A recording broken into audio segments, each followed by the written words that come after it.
உலகத்திலேயே ஒரு கேவலமான ஜென்மத்தை பற்றி தான் இதில் பார்க்க போகிறோம். புரியுதா? வச்சு செஞ்சு விட்ருவானுங்க. ஒரு பொண்ணை பிடிக்கும், ஆனால் அந்த பொண்ணு கல்யாணம் ஆயிடுச்சு. இது மட்டும் என்ன, இந்த மாதிரி அழகான பண்ணா துணி கூட துவைச்சு போடலாம். அதனால வந்து என்ன உடம்பு ஃபுல்லாக மணக்குது. அப்படி இந்த புறம்போக்கினுடைய பிஹேவியர் பாருங்கள். ஒரு பொண்ணு மீடியாவில் ஒரு இன்டர்வியூ எடுக்குது. அந்த மாதிரி அழகான பொண்ணு பொண்டாட்டியாக வந்தால் துணி கூட துவைச்சி போடுவாரான் இவருக்கு.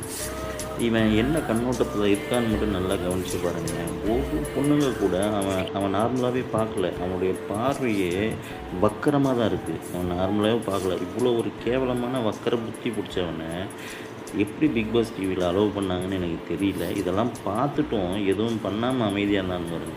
ஆனால் இவ்வளோவும் பண்ணி மறுபடியும் உள்ளே கூப்பிட்டாங்க பாரு. விஜய் டிவி தான் முதல்ல சொல்லணும். அதுக்கெல்லாம் மொத்தமாக சேர்த்து வச்சு தான் இப்போ செஞ்சுட்டு போயிருக்கான் அவன். ஒரு டிரான்ஸ்ஜெண்டர் பொண்ணு உட்பட யாரையுமே அவனுடைய கண்ணோட்டமே சரியில்லைங்க. வக்கரம் வக்கரம் வக்கரம். இதெல்லாம் எப்படி மீடியாவுக்குள்ளே அலோவ் பண்ணுறீங்கன்னே தெரில. அக்கா தங்கச்சி கூட பிறந்த எவனும் இவனை சீண்ட கூட மாட்டாங்க. சரி, பொண்ணுங்க, ஒரு டிரான்ஸ்ஜெண்டர் பொண்ணுங்க, இன்டர்வியூ எடுக்கிற பொண்ணு, இதுங்களை தான் வந்து ஒரு தவறான கண்ணோட்டத்தோடு பார்க்குறான் அப்படின்னா, இவன் ஒரு பையன். ஓகேவா? இவன் வந்து ஒரு ஹெட்ரோசெக்ஸ் மாதிரி இருக்காங்க. அதாவது ஆம்பளைங்க, பொம்பளைங்க, அதுக்கப்புறம் டிரான்ஸ்ஜெண்டர் யாராக இருந்தாலும் அவங்களோட ஒரு செக்ஸ் வச்சுக்கணும். இவனுடைய கண்ணோட்டம் அந்த மாதிரி தான் இருக்குது. இவனை நல்லா கவனித்து பாருங்கள்.